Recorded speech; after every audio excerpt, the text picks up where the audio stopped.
Joginipalli సంతోష్కు seat నోటీసులు. Phone tapping కేసులో CrPC 160 కింద జారీ. ఇప్పటికే Harish Rao KTR statement record. Seat ప్రశ్నలకు సమాధానాలిస్తా మాజీ ఎంపీ సంతోష్ రావు. నేడు జూబ్లీహిల్స్ పిఎస్లో విచారణకు హాజరు కావాలని ఆదేశం. అయితే నేనేమంటా ఉన్నా అంటే ఫోన్ ట్యాపింగ్ అంశం ముంగడ పెట్టి రాజకీయాన్ని మొత్తం తప్పుదో పట్టిస్తూ ఉన్నారని బీఆర్ఎస్ నాయకులు అంటూ ఉన్నారు. అది ఇంకో దగ్గర ఉన్నట్టుంది వార్త. దాంట్లో క్లుప్తంగా చదివే ప్రయత్నం చేద్దాం. నేనేమంటా ఉన్నా అంటే ఫోన్ ట్యాపింగ్ అంశంలో నోటీస్ ఇచ్చింది ఒక్కరికే. మరి రాష్ట్ర ప్రజలను అందరిని అటు చూసేటట్టు వందల సంఖ్యలో వేల సంఖ్యలో మీరు బైకులు కార్లు వేసుకొని విచారణకు పోవాల్సిన అవసరం ఏముంది? డైవర్ట్ చేస్తుంది వాళ్ళ మీరా?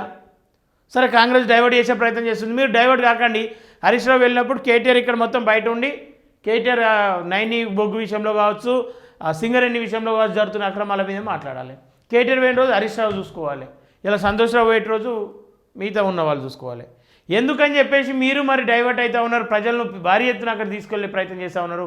కార్యకర్తలను నాయకులను అందరినీ అక్కడ చేరవేసి ధర్నాలు రాస్తారోకాలు చేయించే ప్రయత్నాలు చేస్తూ ఉన్నారు, ప్రొటెస్ట్ చేయించే ప్రయత్నాలు చేపిస్తాను. దానివైపు మగ్గుతుంది ఆటోమేటిక్గా. వేల మంది వచ్చినప్పుడు అరే ఏంది అని చెప్పేసి ఇటే మాట్లాడతారు.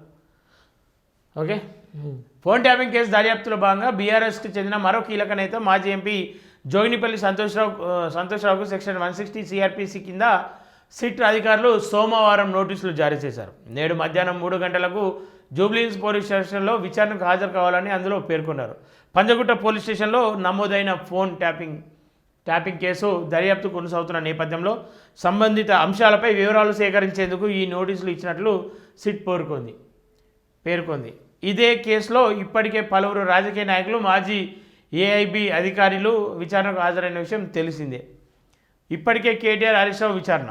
గత మంగళవారం హరీష్ రావు, శుక్రవారం కేటీఆర్ను సిట్ అధికారులు విచారించారు. సుమారు 7 గంటల సేపు విచారించి స్టేట్మెంట్ రికార్డు చేశారు.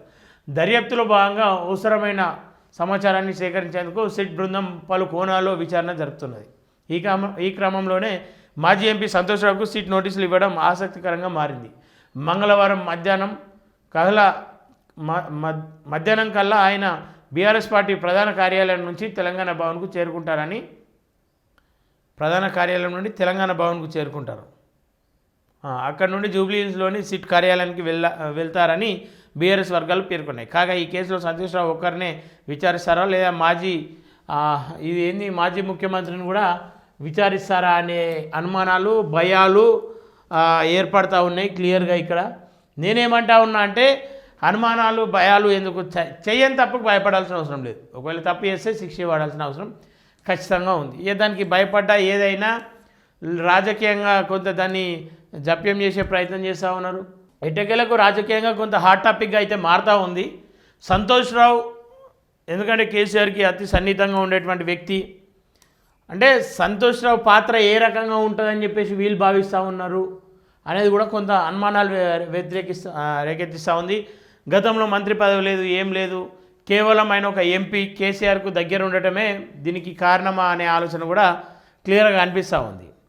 అయితే తెలంగాణలో కేసీఆర్కు అతి దగ్గరగా ఉండేటువంటి వ్యక్తి ఎవరు అని చెప్పేసి అంటే కొడుకు కూతురు కంటే కూడా జోగినిపల్లి సంతోష్ రావు అని చెప్పేసి క్లియర్గా అందరూ తెలుసు. అధికారులతో కలిసి విచారిస్తారా అనే దానిపై క్లారిటీ రావాల్సి ఉంది. కేసు దర్యాప్తు వేగంగా సాగుతుందని సిట్ వర్గాలు తెలిపాయి. బీఆర్ఎస్ పార్టీకి చెందిన మరో 2 కీలక నేతలు సైతం విచారణకు సిట్ నోటీసులు సిద్ధం చేస్తున్నట్లు తెలుస్తుంది. నోటీసులో సిట్ తప్పిదం అంట. సిట్ జారీ చేసిన నోటీసులో సంతోష్ రావును ఇంకా రాజ్యసభ సభ్యుడిగా అధికారులు పేర్కొంటున్నారు. అపర్ణ ఆర్చిడ్స్ కొండాపూర్ చిరునామాతో నోటీస్ జారీ అయ్యాయి. విచారణ అధికారి ఏసీపీ జూబ్లీహిల్స్ పేరుతో నోటీసులు రాగా పదవీకాలం ముగిసిన సంతోష్ రావును బీఆర్ఎస్ ఎంపీగా పేర్కొనడం ప్రస్తుతం చర్చనీయాంశంగా మారింది. సిట్ నోటీసులో తప్పిదం దొరలడంపై విమర్శలు తలెత్తుతున్నాయి. విచారణకు హాజరవుతా సిట్ నోటీసులపై మాజీ ఎంపీ సంతోష్ రావు స్పందించారు. చట్టాన్ని గౌరవించి విచారణకు హాజరవుతానని తెలిపారు. సిట్ అడిగే ప్రశ్నలకు ఆన్సర్ చెప్తానని స్పష్టం చేశారు. ఖచ్చితంగా చెప్పాల్సిందే, తప్పు చేయనప్పుడు బరాబర్ హాజరు కావాలి, వాస్తవాలని చెప్పాలి. ఇంకా దాచే ప్రయత్నం చేస్తే కూడా తప్పు ఎప్పటికీ దాగదు, అదొకటి క్లారిటీ. ఏదో ఒక రోజు బయట పడుతుంది. దానిపైన మరి ఎట్లా ఈ సిట్ అధికారులు ఎట్లా అని చెప్పేసి విచారణ చేస్తూ ఉన్నారు, స్టేట్మెంట్ రికార్డ్ చేస్తూ ఉన్నామని చెప్పి చెప్తా ఉన్నారు. మరొక కోణంలో అసలు ఎవరైతే సిట్ అధికారి ఉన్నాడో సిపి సజనాదే గతంలో ఫోన్ ట్యాప్ చేశాడని చెప్పేసి ఆర్ఎస్ ప్రవీణ్ కుమార్ అనడం, ఆర్ఎస్ ప్రవీణ్ కుమార్ కూడా నోటీసులు ఇవ్వడం జరిగింది. మరి ఈ అంశం ఇంకా కూడా బలంగా చర్చలోకి జరుగుతూ ఉంది, చర్చలు అవుతూ ఉన్నాయి, మాట్లాడుతూ ఉన్నారు. మరి అవాస్తవాలకు ఇంకేం రోజులు బయటపడతాయి. దాదాపు 2 ఏళ్ళు గడిచిపోతూ ఉంది తెలంగాణ ప్రభుత్వం ఏర్పడి, ఇది కాంగ్రెస్ ఏర్పడి తెలంగాణలో. కానీ ఇప్పటికి కూడా ఎట్లాంటి అవాస్తవాలు బయట ప్రజల ముందు పెట్టే ప్రయత్నం చేయలేరు. ఇంకా కూడా విచారణ పేరిట సమయాన్ని గడుపుతూ ఉన్నారు. కానీ ఈ మధ్యకాలంలో కొంత వేగవంతం అయితే చేస్తూ ఉన్నారు.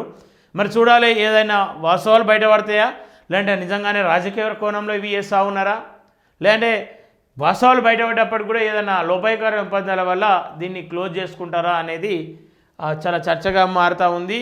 ఈ వాస్తవానికి రాజకీయ నేతలంతా కూడా ఒకటే అనేదానికి ఇట్లాంటివి కొన్ని ఉదాహరణ కనిపిస్తూ ఉంటాయి. ఎందుకంటే దాదాపు ఇన్ని రోజులైనప్పటికీ కూడా ఎట్లాంటి చర్యలు లేకుండా అటు కాళేశ్వరం సిబిఐకి అప్పచెప్పారు, ఇటు ఫోన్ ట్యాపింగ్ చేస్తూ ఉన్నారు. మళ్ళీ లాస్ట్కు సిబిఐకి అప్పచెప్తారా, ఏం చేస్తారనేది చూడాలి.